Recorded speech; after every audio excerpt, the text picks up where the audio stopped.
What the f?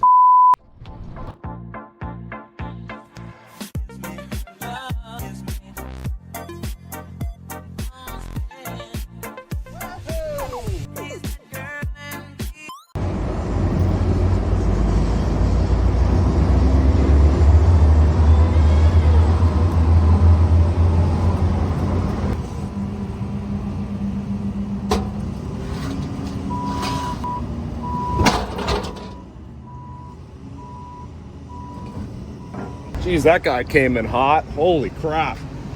I think that was just my dolly. You heard that awful noise. Nothing to happen to the car. So this I didn't expect to happen today. Bid on several cars today, as I often do. I just lowball bid everything because I don't need any of these cars. Now, once in a while, there's something I really want, and then I'll pay up for it. But something like this, I wasn't really looking for. But I said, hey, if I can get it for the right price, why not? So this is a 37,000 mile 99 Saab convertible. 37,000 mile. Yeah, these are usually toys for people, old people, weekend car, but 37,000 miles, I don't think I've seen one with that low mileage in a long, long time. I was the high bidder at $225. That's what really was crazy. I put a pre-bid on it for like $450. And I figured I may have to go a little bit higher to get it. I was only going to go so high because, again, I don't really need the car.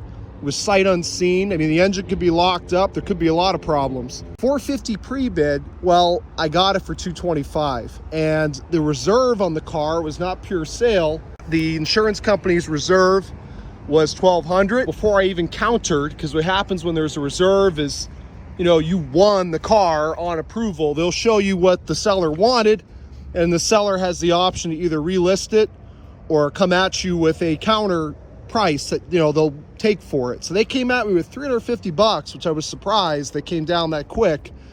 And I was the high bidder at $225.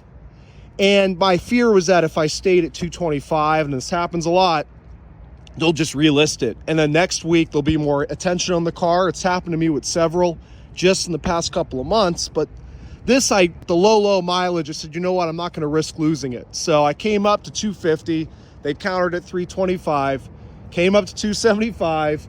They countered at $300. And over $25, I just went ahead and accepted the $300. So still out the door was $560 for a 37,000 mile car. I don't care what it is, right? 37,000 mile, but it gets better, or hopefully. My first time, obviously, checking this out.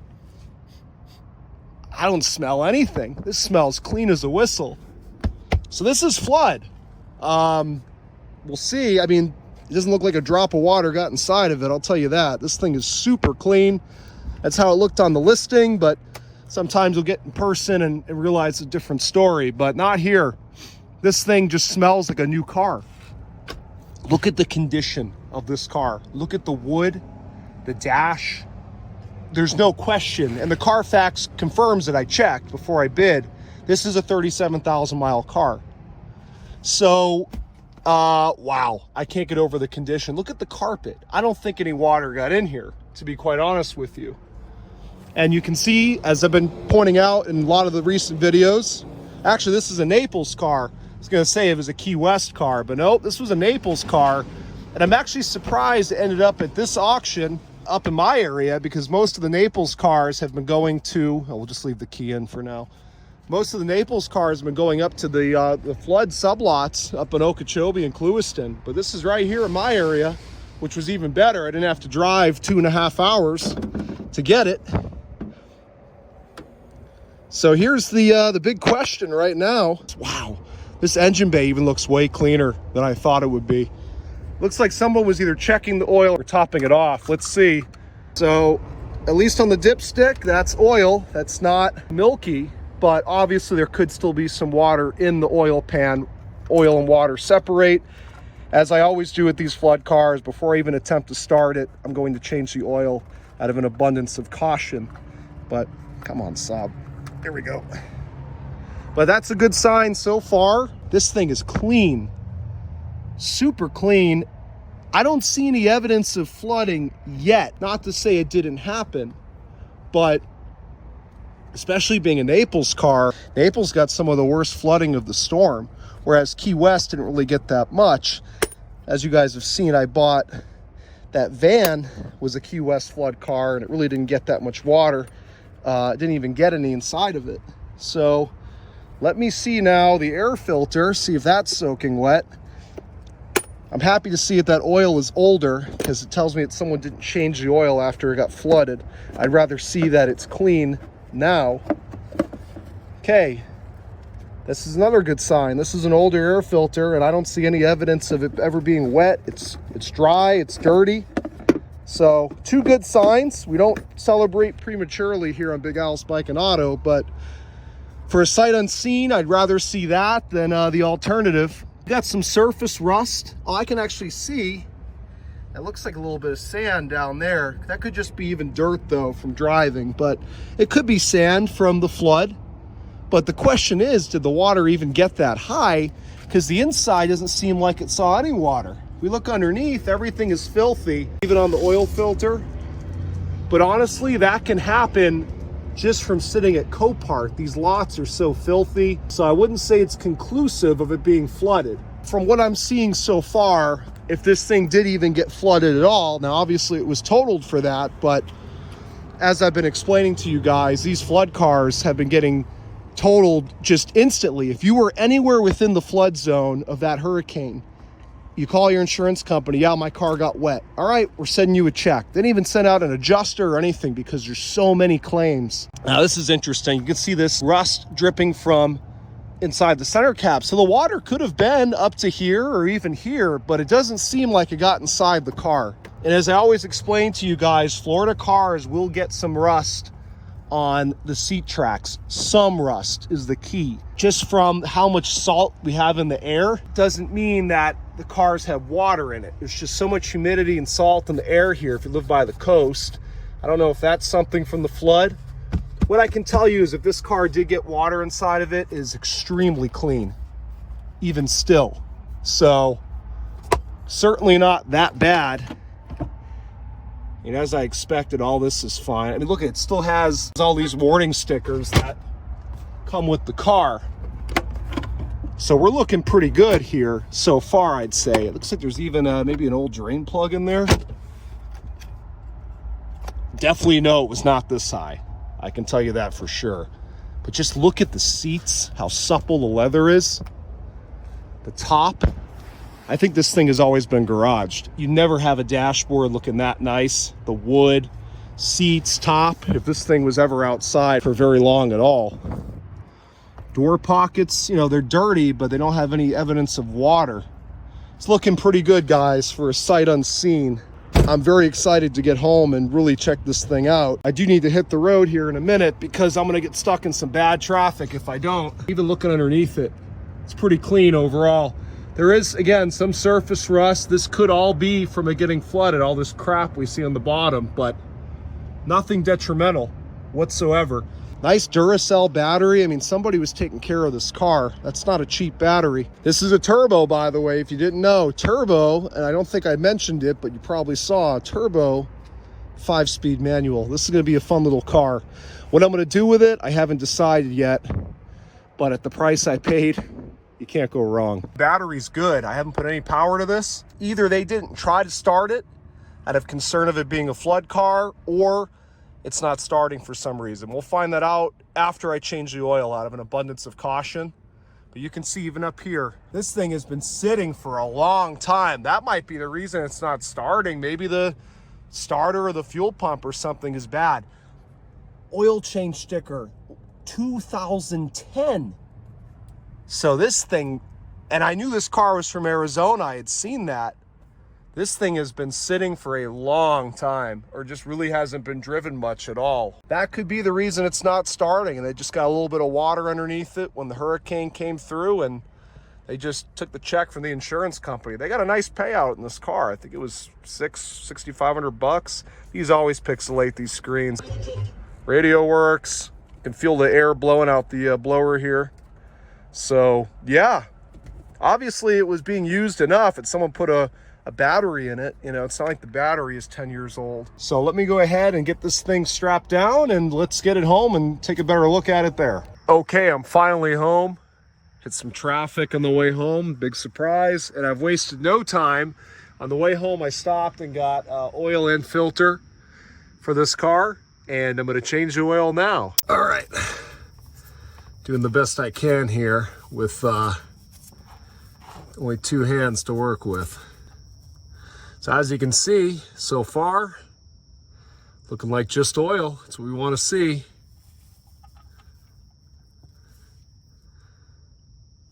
It's a good sign, my friends, because oil and water, it separates. And we should have seen the water by now. Should have been the first thing to come out. Now that's very old oil. Dirty, but not milky. So that's all I can ask for. So while that drains out, I'm gonna pull the filter here, change that. Oh man, that oil filter is on there tight. Either the Hulk put this thing on or it really has been on here for, 12 years. Let's see what we got. Again, just more dirty oil.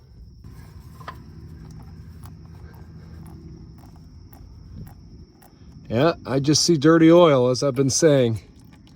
So that's great news. So hopefully when I fill this up with fresh oil and a new filter, we just turn the key and she comes to life. That'd be nice. Okay, oil is topped off. I'm a little bit nervous, as I always am with these, mystery cars, bought, not running, especially with a flood car, but you saw the oil look good. If this thing isn't gonna start, my feeling is it would be a problem that already existed before the car got flooded.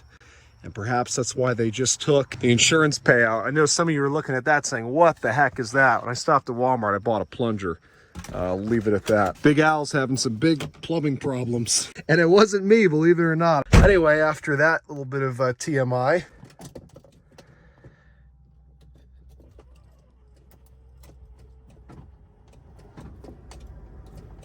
All right.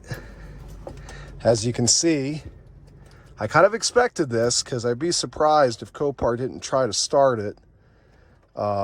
Especially considering it doesn't even look like it was flooded. So just nothing is happening. I wonder if it's a starter. I don't even hear a click. I hear like a relay click, but not a starting. Or it could be an ignition problem. As you can see, the key is stuck in here. So because I'm not super familiar with these, I do have my foot on the clutch, by the way. Because I'm not super familiar with these, I'm going to do a little bit of research, see if this is a common problem with these. Key stuck in ignition, won't start. Could it be low battery voltage? It's not letting it start. I mean, you can see the lights are flickering a bit when I turn the key. But let me go ahead and figure this out. So you can see I've got my multimeter on the battery, just under 12 volts. And that could cause an issue with this car. Well, A, not starting, especially if this battery is weak. When I turn the key, if it drops down big time, the voltage. And B, the key getting stuck in the ignition. I am starting to remember having that issue with a Saab before. It was a newer one, but still it was a GM era Saab like this one is. So let's see what happens here when I turn the key. See what the voltage drops down to.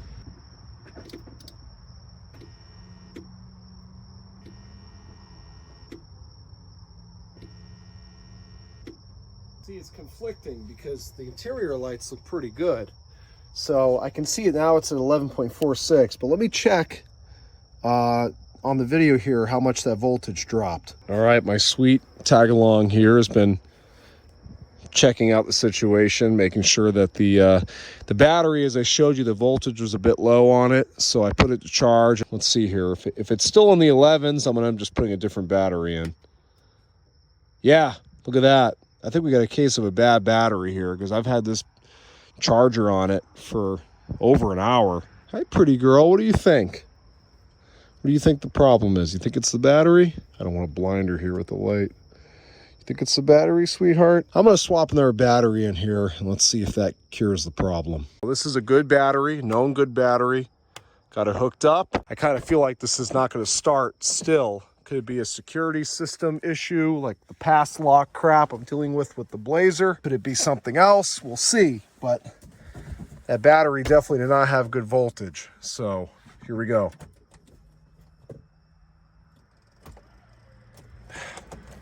Just as I expected. And the key is still stuck.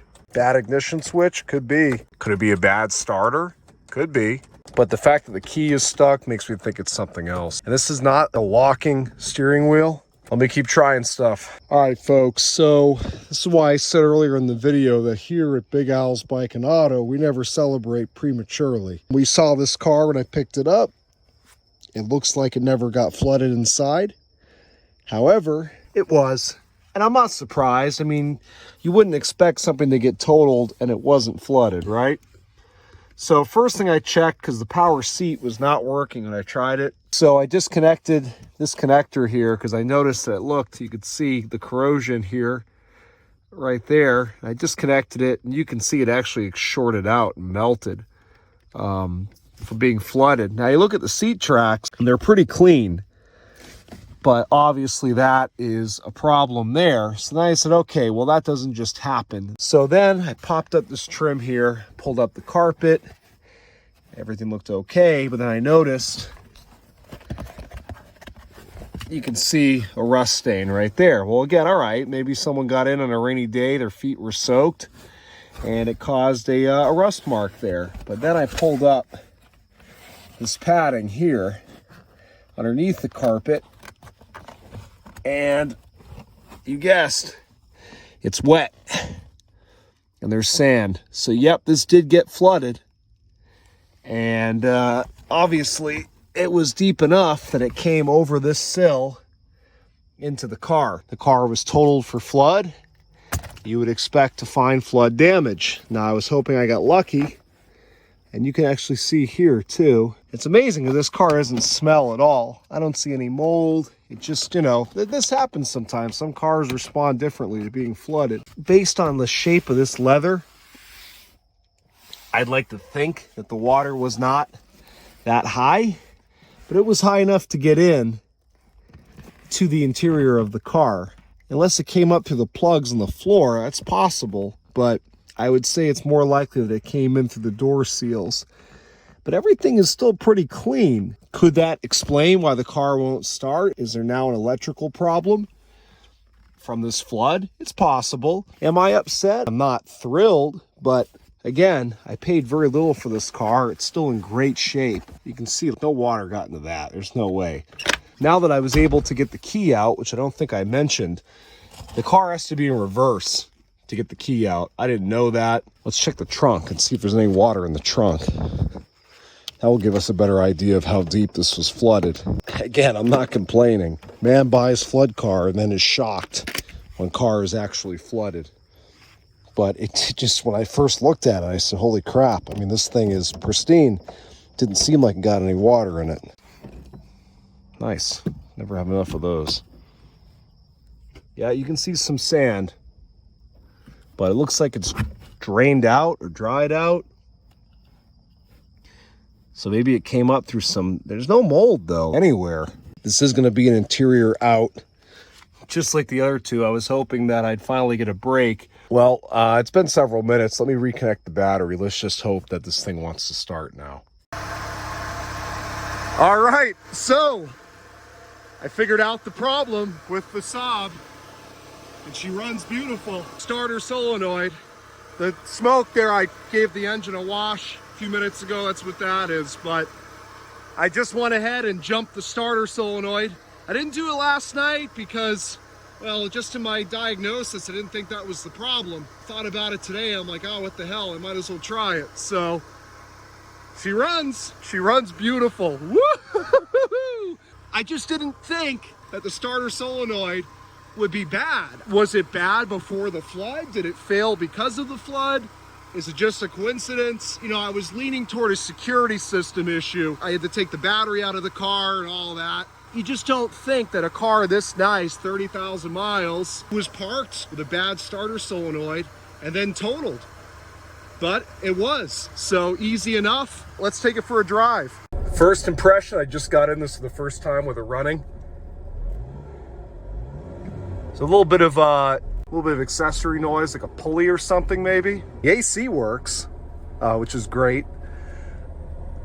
You know what? I think if we're gonna do this, we gotta do it right. I don't know what that said. All right, you know what? Let's not mess with that right now. All right, let's see. The seat, as I showed you, the power seat motor is broken, so I'm sitting kind of funny. The seat's in like a grandma position. All right, well, it goes in reverse. Let me, I gotta flip out of my driveway here. I'll start the camera back up when I get on the road. It's not gonna be easy. First a second. I'm trying to do this while holding the camera, not all sloppy. Now, the tires are a little low on air, but I wanted to do this while it was still light out. Second to third. So the car is gonna probably drive a little bit wacky with those tires being a little low. Oh yeah. She pulls like a freight train, this thing. Brakes work good. Probably should have tested that before I got out on the road, but they do. Shift up. Yeah, it's just giving you the economy. Oh yeah, man, this thing moves. That turbo kicks in and you feel it. These are quiet, these turbos in these cars. I'm sure you can modify them to make the turbo a little bit louder, but you know, this is a luxury car. So it seems to drive very well. As I would hope for 37,000 miles. Oh, this is awesome. This made my whole day. I got home late last night with the car. Again, I was thinking it was a security. First, I thought it was an ignition problem because I couldn't get the key out.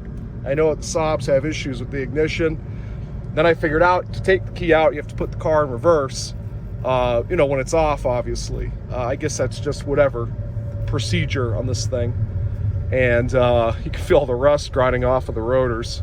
And then I started thinking, you know, maybe it was some sort of security problem. Then I just gave up for the night, went to bed, came out after work today, and that was the next thing for me to try, was jumping the starter solenoid. Of course, after I washed it off, wanted to get the salt off of it. And, well, here we are. So that's awesome. It's just coincidental to me that the starter solenoid went bad. Was it bad before the flood? Was it flood related? It's possible it got dunked in water. I don't think the water got that high on this car, but it's possible, and that might have been what killed it. I'm pumped. This thing drives great. That AC is ice cold.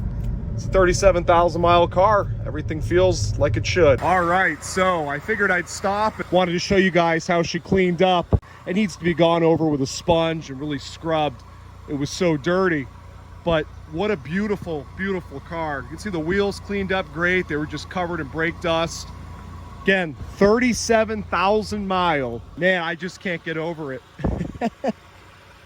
Easy fix. I'll get the starter solenoid. Hopefully enjoy her for many years to come. Now, obviously in part 2, which I'm gonna do real soon because I wanna get this done on this car.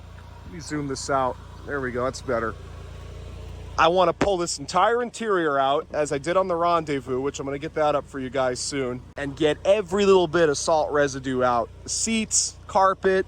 It's a small car, it won't be too much work. And I gotta get a new power seat motor for this seat because you can tell it's shorted out, and a new connector when it got wet. I'm not even sure if that passenger seat's power or not, but it'll probably need the same if it is. So not too much to do. Just wanna make sure she's nice and clean, salt free. And you know, drive it, gotta get the rebuilt inspection done on it, obviously. And then from there, I'll decide if I'm gonna keep it, sell it, or I may even gift it. I think my father would really enjoy this car as a summer toy. He's been telling me for years he wants a little manual convertible. It's getting dark, I wanna get this thing back home. It looks like it needs a bulb in the headlight, you can see that, no big deal. So that's gonna do it, guys. I hope you enjoyed this quick video. I love them like this. Get the car, minor problem, great deal. Here we are 24 hours later. And the car is running and driving. Thanks for watching. Keep an eye out for part 2, where we get this thing clean as a whistle, salt free. Keep an eye out for the next one.